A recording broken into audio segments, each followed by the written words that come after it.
Emma sat at the kitchen table, staring at her laptop screen. Outside, the autumn rain drummed against the windowsill, as if trying to wake her from her memories. In recent years, her life felt like a maze from which she had only just begun to find her way out. 2 years ago, everything collapsed like a house of cards in the wind. Her husband, Kevin, whom she had loved since their college years, cheated on her. And not with a random stranger, but with her best friend, Chloe. They met in college.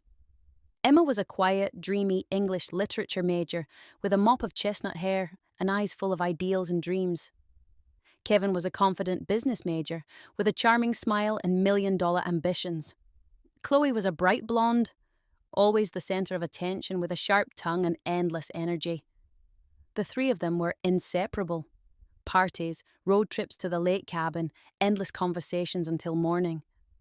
Emma trusted Chloe like a sister. Kevin and Emma got married a year after graduation. The wedding was modest, but sincere. A white dress, rings, vows under the stars. Chloe was the maid of honor, crying tears of joy and whispering, "Emma, you deserve the absolute best." Emma believed her. They bought a condo with a mortgage and planned to have kids. Kevin started a small tech business. Emma worked as an editor at a small publishing house. Life flowed smoothly, like a river on a calm day. But the storm hit suddenly. It all started with little things. Kevin began working late, answering calls in a whisper, and Chloe suddenly called less often. Emma sensed something was wrong but brushed the heavy thoughts away. Just paranoia, she convinced herself, until one day she found texts on his phone. The messages were full of passion and intimacy. "I can't live without you, babe," he wrote to Chloe. "You're better than her, in every way." Emma's heart shattered. She didn't make a scene. She simply packed her things and left. Kevin didn't even try to stop her. "This is love, Em. I'm sorry," he said, staring at the floor. Chloe called the next day. "I didn't want it to happen this way, but he chose me." Emma hung up and cried into her pillow. It was a double betrayal, from her husband and her best friend. The divorce went quietly. Emma didn't fight for their assets, left the condo to him, moved into a rented one-bedroom apartment on the outskirts of the city, and found freelance side gigs. Their friends took sides. Some judged Kevin, others simply vanished. Emma learned to live alone. She read self-help books, went to yoga, and even adopted a cat named Oliver. "I am stronger than I think," she repeated to herself every morning. But the wounds didn't heal completely. Sometimes at night, she remembered their trips together, Chloe's laugh, Kevin's hugs. Jealousy? No, more like pain. She heard rumors. Kevin and Chloe were living together and planning a wedding. Let them be happy, Emma thought, but deep down, she wished the truth would come out. The wedding day. And then that day arrived. The day of Chloe and Kevin's wedding. Emma found out by accident. A mutual acquaintance whom they used to visit at the cabin with posted an Instagram story showing an invitation with gold lettering and hearts. "Congratulations. Chloe and Kevin are finally tying the knot officially," he wrote under the photo. Emma just scrolled past, not liking it, not leaving a comment. But the date burned into her memory like a scar. Emma scrolled through the news on her phone. Politics, grocery prices, the weather forecast, anything but her acquaintances' social media. She had long unfollowed anyone who could accidentally remind her of the past.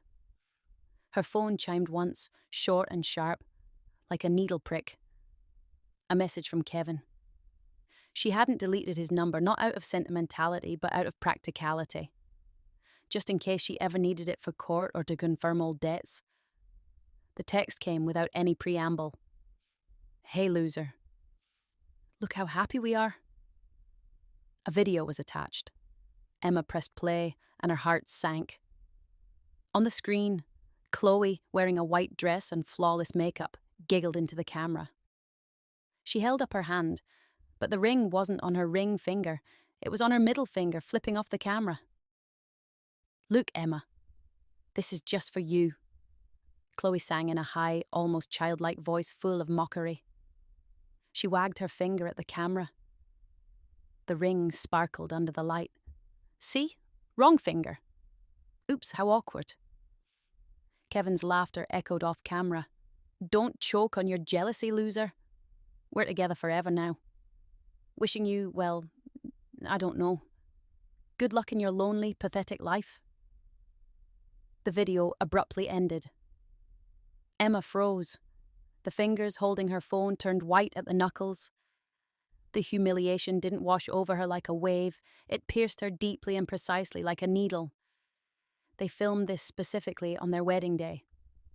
They took the time to record this short, toxic message just for her, to finish her off, to remind her, "You lost. You're a loser." But there were no tears. Instead, a calm, cold smile appeared on her lips. Emma knew something they had no idea about. Even while she was married to Kevin, she had hired a private investigator when she first began suspecting him of cheating. Emma jokingly called this Operation Dateline, in memory of the old TV show she used to watch in college. Those episodes always featured the same things: scandals, schemes, investigations. They exposed corrupt officials, caught cheating husbands red-handed, and showed how con artists scam trusting citizens. Back then, she used to think, good thing this isn't about me. And now, it was her own personal episode. The detective dug up a ton of photos, videos, and audio recordings. First, the cheating. It wasn't just Chloe. There were others.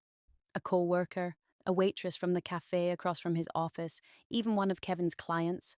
Photos from motels, receipts, text messages. Then it got worse. Financial fraud. It turned out Kevin had fraudulently listed Emma as a director in his company, signed contracts in her name, taken out loans, and funneled money into accounts linked to Chloe. The condo they bought while married turned out to be doubly encumbered. A mortgage plus a hidden collateral loan.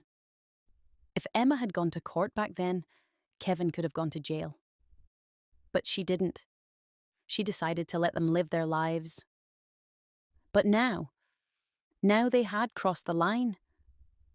She opened the group chat with Kevin's family, the very one she had been added to right after their wedding. Back then, it seemed like such a sweet gesture. No one had bothered to kick her out after the divorce. And now, right before Kevin and Chloe's wedding, they had added the bride's relatives too. Chloe's parents, her aunt, her cousins, even her grandmother who lived in upstate New York and rarely texted, but was still on the member list. Right now, there were over 30 people in the chat, and almost all of them were sitting in the banquet hall, raising toasts, taking pictures, and waiting for the newlyweds' first dance. Her fingers trembled slightly, not from fear, but from the tension you feel right before a high dive. She typed the text slowly, weighing every word. "Congratulations on the new chapter. Here is a little keepsake, wishing you all happiness and truth. Emma." No exclamation marks, no emojis, no hints of emotion. Just simple and even, like a verdict. She uploaded the files one by one. Everything she had, painstakingly gathered over 2 years. Photos of Kevin and Chloe in bed. Not staged, but real. With a timestamp of when they were taken. More photos. Kevin with another woman, a brunette in a red dress, at a restaurant downtown. Another one. Him in a car with a blonde, his hand on her thigh. A selfie in the rearview mirror. Audio recordings. Short sound bites, taken out of context but hitting all the harder for it. Kevin's voice. Em won't even guess. She believes in fairy tales. Chloe's voice. And if she does, let's make sure the condo is ours. Kevin. Don't worry. I already made her a director. Forged the signature. She doesn't even know. Documents, scans of loan agreements where Emma's signature was clearly not hers. The handwriting was different, too confident, too masculine. Bank statements, transfers to Chloe's LLC, $7,200, $120,000. Send. Click. Emma leaned back in her chair, looking out the window. The rain had picked up, but inside her, a fire was igniting. Not for revenge, but for justice. She imagined the phones pinging in the ceremony hall, faces turning pale. The scandal was just beginning. In the Golden Season Country Club, there was that artificial, sugary joy that can only be bought with a lot of money. White roses, crystal chandeliers, live music, a violin, and a grand piano playing something classical but with a pop arrangement. Guests in tuxedos and evening gowns raised champagne flutes, laughed a little louder than necessary, and took pictures by the photo wall that read, "Together Forever." Kevin, in a sharp black suit, stood in the center of attention, holding Chloe by the waist. She was glowing in an open-back dress and diamond earrings he had bought with his last credit line. They had just left City Hall and officially become husband and wife. Everything was going perfectly. The phones began to vibrate almost simultaneously. First was Kevin's mom, Linda. She was sitting at a table with her friends, scrolling through her feed, when she suddenly froze. The screen illuminated her face with a deathly pale light. She opened the message from Emma. Strange. Emma hadn't written in this chat for a long time. Linda opened it with mild curiosity. She thought maybe her former daughter-in-law had finally decided to congratulate them, albeit late. Congratulations on the new chapter. Here is a little keepsake, wishing you all happiness, and to be honest and sincere with each other. Emma. Linda frowned. A keepsake? She started reviewing the sent files. The first thing she saw was a video. A close-up. Familiar faces, her son and Chloe. They were in bed. The sheets were carelessly tossed aside. The light from a bedside lamp fell on bare shoulders. Exactly a year ago, judging by the timestamp in the corner. Kevin's voice, the one she had heard since his childhood. Only now it sounded different, arrogant, overly confident. Em won't even guess. She trusts us like an idiot. Everything's under control. Chloe's laughter was bright, almost childlike, but with a toxic undertone. She was always too proper, too boring. The video cut off. Linda froze. The screen still bathed her face in a deathly blue light, reflecting in her dilated pupils. She scrolled further mechanically, like in a trance. Screenshots of texts. Kevin texting Chloe. Em is at yoga again today. We have 3 hours. Chloe replying with hearts and a photo of herself in lingerie. Further down, documents. A business loan agreement in the name of Emma Smith. The signature at the bottom was clearly not her handwriting, too sharp, too sprawling. Amount $250,000. Another contract, an auto loan for a car. Also in Emma's name. Bank statements, money transferring to Chloe's LLC account. Photos. Kevin at a bar with some unknown brunette. Next, a photo where he is kissing her neck in the back seat of a taxi, his hand on her thigh. Linda dropped her phone on the table.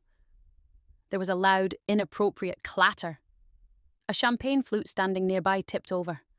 The golden liquid spread across the white tablecloth like a crimson stain, like blood. Her friends turned to look. Linda, what's wrong? Linda didn't answer. Her lips were trembling. She looked at her son. He stood 30 feet away, hugging Chloe, smiling for the photographer. Sitting nearby was Sarah, Kevin's sister. She had also opened the message, saw that her mom was in shock, and immediately grabbed her phone.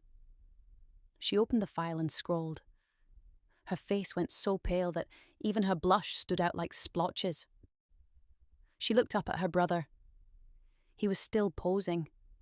Kevin, what did you do? She whispered. Chloe's father, Robert, a burly man in his 60s and a former military guy, always loud and hot-tempered, was sitting at the next table. He had just made a toast to the newlyweds. finished his cognac and was now checking his phone to see what photos had been dropped into the family group chat. He saw the message from Emma, opened it, read the caption, and tapped the file. 10 seconds later, he jumped up so abruptly that his chair flew backward and crashed to the floor. He held his phone like a live grenade. "What the hell is this?" he barked, so loudly that the music actually stopped for a second. The violinist froze. Fingers stuck on the strings. Guests started turning around. Slowly at first, in confusion, then faster, sensing that the air in the room had suddenly grown thick, like right before a thunderstorm. Chloe noticed something was wrong first. She was standing by the cake, getting ready to cut it with Kevin. She saw the guests huddling in the corner, their faces contorting. She stepped closer. "What happened?" she asked with a smile, but the smile was already cracking. Linda turned to her slowly, as if in slow motion. You slept with my son while he was married to Emma." Chloe tried to laugh it off, a short, nervous laugh, as if it were a joke. "Oh, Linda, come on. These are just old rumors. Emma's just getting revenge. She was always a bit crazy after the divorce." She didn't get to finish. The guests gasped in unison, as if on command. One of Linda's friends sobbed out loud. Chloe's father, Robert, closed the distance to Kevin in 3 strides, grabbed him by the tie, gripping it tight like a noose, and yanked him forward with such force that a button popped off Kevin's shirt.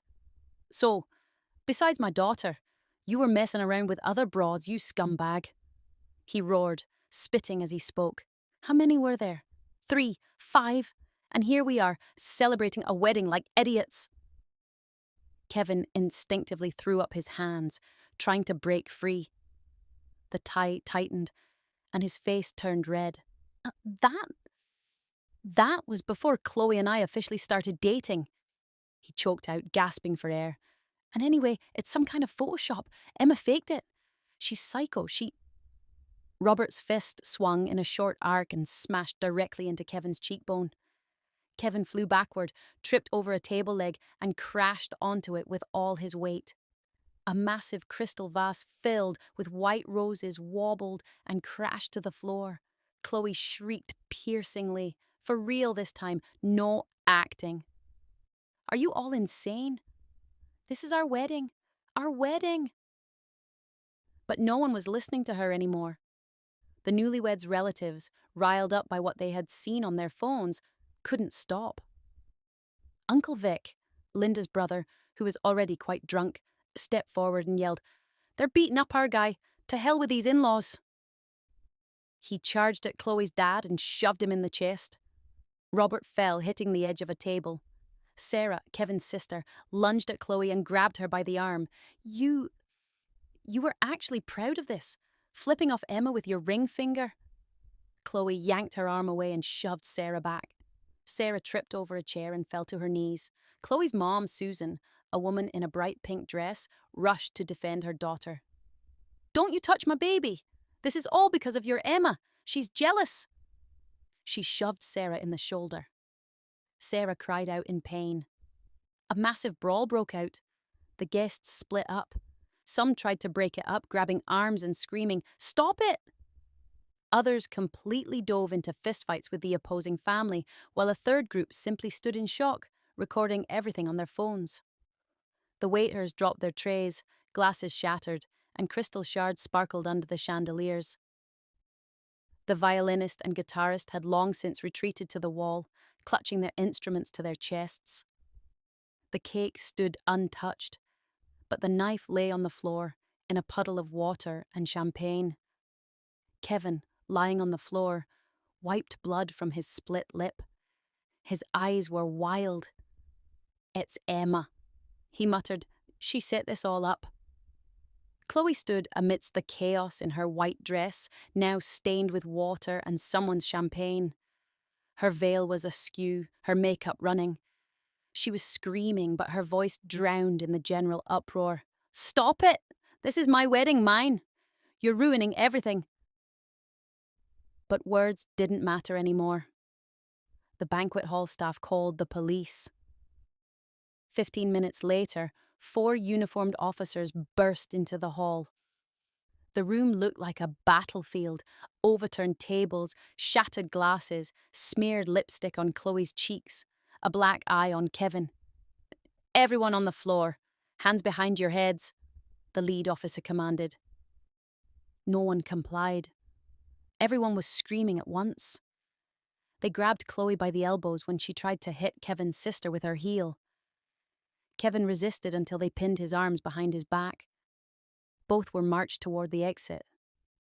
Linda stood in the middle of the room, sobbing uncontrollably, clutching her phone to her chest with that very file. My boy. How could this happen? Emma, meanwhile, was sitting at home, finishing her now cold tea. Her phone was silent. She didn't expect gratitude from Kevin's family. She expected nothing. She just looked out the window, where the rain was finally dying down and the sky was beginning to lighten. For the first time in 2 years, she smiled a genuine smile. Oliver the cat jumped onto her lap and began to purr. "You know, buddy," she said softly, "sometimes justice doesn't get handed to you on a silver platter. Sometimes it comes in the form of a batch of files in a family group chat." She stood up, walked to the window and opened it. The crisp December air rushed into the room. Somewhere far away, in the centre of the city, police sirens cut through the night. The local police precinct, where the most unruly wedding guest had been hauled off to en masse, was an old building with peeling paint and the smell of dampness. 2 people sat in the lockup, Kevin and Chloe. They were in separate holding cells, but they had been brought in the same squad car. Hands in cuffs, dress and suit wrinkled, makeup smeared, bruises blooming into dark purples. They didn't look at each other. Kevin sat with his head down, staring at the floor. The blood from his split lip had dried into a crust. He still couldn't believe this was happening today of all days, the day that was supposed to be his triumph. He mentally replayed the last 2 years. How he had talked Chloe into leaving her boyfriend. How they had laughed at Dan together. How he had explained to his parents that they just grew apart. How he hid the loan agreements. Everything seemed under control. Emma left quietly, with no court drama, no scenes. He thought she was broken, but it turned out she was just waiting. Chloe sat in the adjacent cell, hugging her knees. Her dress was torn at the shoulder. One heel was broken off. She wasn't crying. It was too much. The adrenaline was still boiling in her blood. Instead of tears, there was rage. At everyone. At Kevin for failing to keep his family in check. At Sarah for the slap. And at Emma most of all. How dare she, on my day? "That vindictive bitch," she repeated to herself like a mantra. She pictured Emma sitting all alone in her dump of an apartment. The thought warmed her a little, but only a little. In the hallway, the cops were chatting. "The newlyweds, huh? A brawl at a wedding? A classic?" One of them chuckled. "It wasn't just a brawl. You know why they threw down? Someone dropped dirt in their family group chat. Fraud, forgery, tearing the family apart over millions. The detective is on her way. They're going to grill him," the other replied. Kevin heard this and went cold. He knew that Emma's file didn't just contain the affairs. It had the scans of the contracts where he forged Emma's signature. The bank statements showing money flowing to a certain LLC registered to Chloe. They thought it was buried deep. Turned out it wasn't. The interrogation began at 3 a.m. Kevin went first. The detective, a woman in her 40s with tired eyes and a short haircut, slammed a stack of printouts in front of him. "Please explain how your signature ended up on a business loan in the name of Emma Smith." Kevin stayed silent, sweat dripping down his temple. I don't remember. Maybe she signed it herself." The detective raised an eyebrow. "And yet, The signature on the bank application is identical to yours. We'll have forensics back in 3 days. I'm just giving you a heads up. Grand larceny and fraud. Up to 10 years? Kevin gulped. It's Emma. She set us up. She hates us. Emma Smith sent these files to the family chat at 9:47 p.m. today. Before that, she kept quiet for 2 years. Why do you think that is? Though we will absolutely question her too. He didn't answer. Chloe was interrogated separately. Did you know about the forged documents? The detective asked. Chloe tried to flash that same foolish smile that usually bailed her out. Of course not. That was all Kevin. I just loved him and signed whatever he gave me. You have to understand, I don't know anything about that stuff. Kevin said, we need to open an LLC, so I signed. The detective didn't smile back. Your LLC received transfers from these loans totaling $180,000 over a year and a half. What did you spend it on? Chloe began to cry. Real tears this time, the first of the evening. We wanted to buy a house. We wanted a nice life. I thought he'd pay it all back later. He didn't have time to pay it back. And now you're looking at being an accessory to fraud? Chloe sobbed. Please, it was our wedding. We just got married. The detective sighed. Marriages rarely get registered in a holding cell, and they're easier to annul than you think.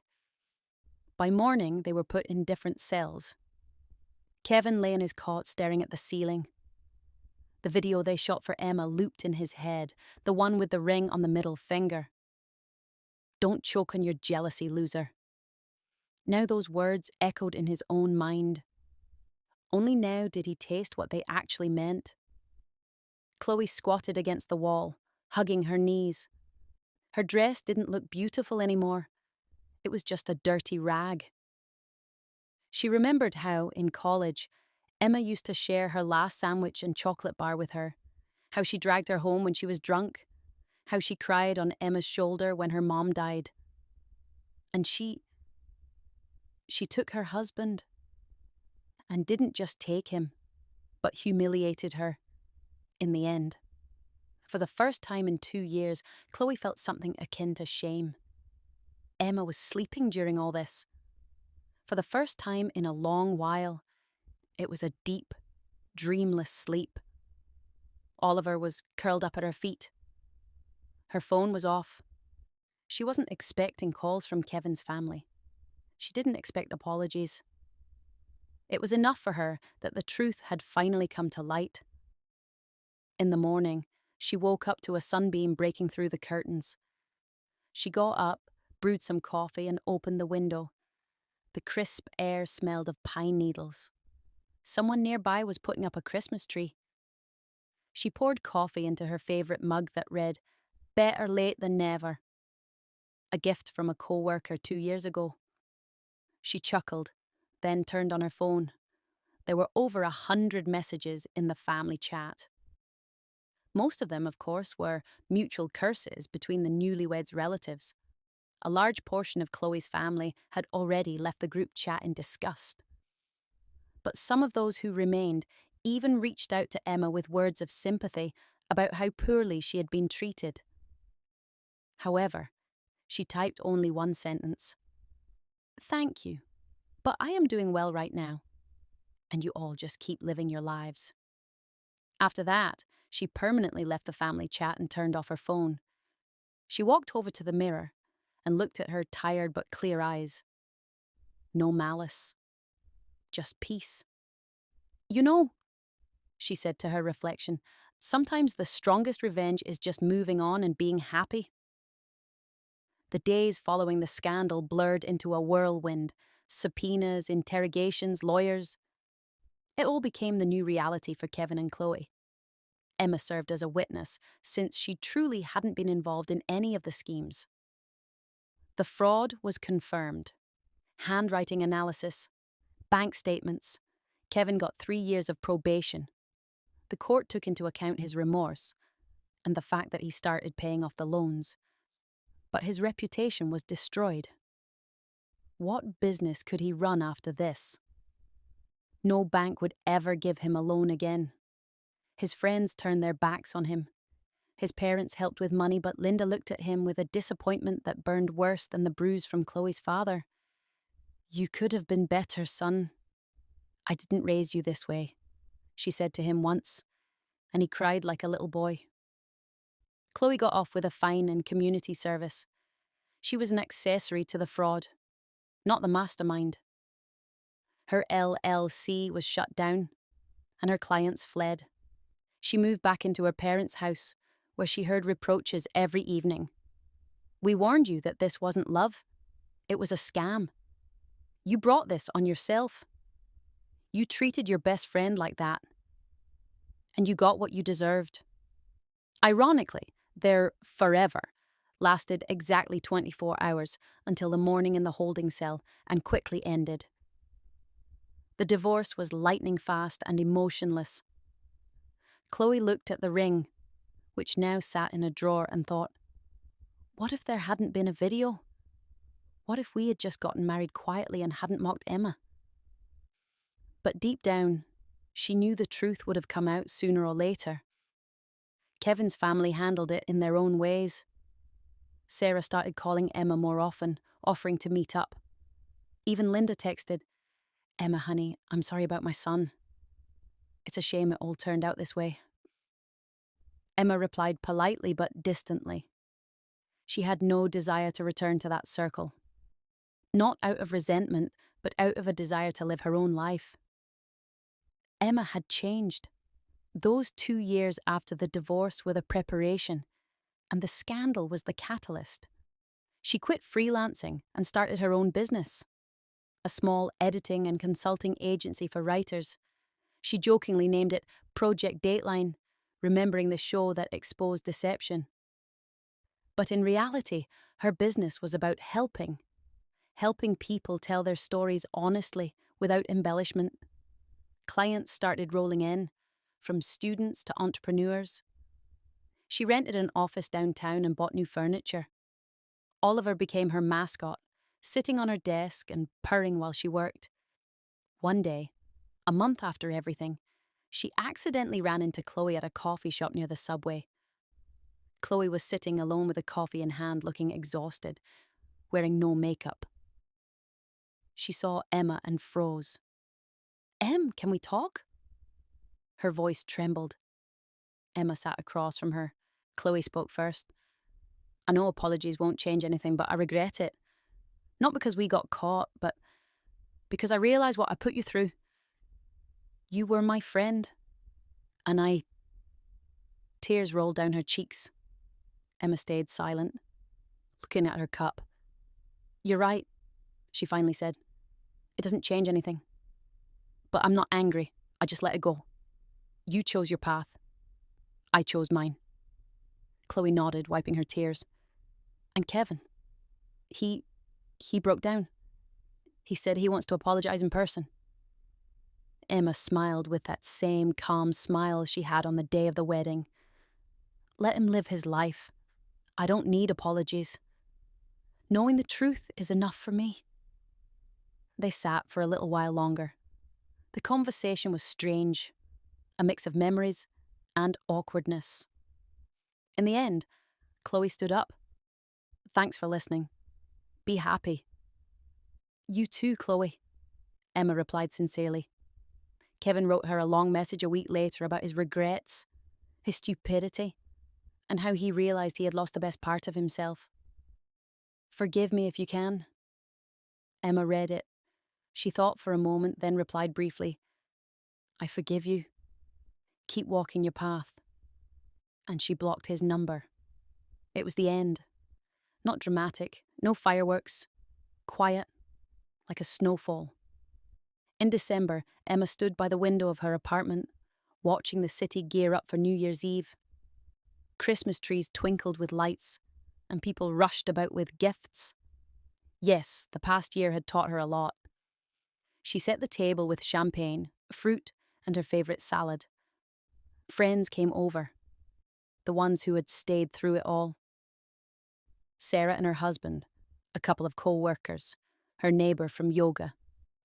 They laughed and shared stories. Emma raised her glass to new beginnings, to the truth that makes us stronger. At midnight, fireworks lit up the sky. Emma stepped out onto the balcony, breathing in the frosty air. Oliver rubbed against her leg. "You know," she whispered to him, "life isn't about revenge. It's about growth, about using the pain to make yourself even stronger." Somewhere on the other side of town, Kevin sat alone, watching the same fireworks. Chloe was at her parents' house trying to fake a smile at the dinner table, while Emma, she was free. And that was the greatest gift of all. The moral, betrayal destroys, but the truth heals. Not always immediately, and not always easily. But ultimately, it gives a person wings. Thank you for listening. Please like this video, subscribe to the channel, and leave a comment. Share your thoughts and tell me what you think.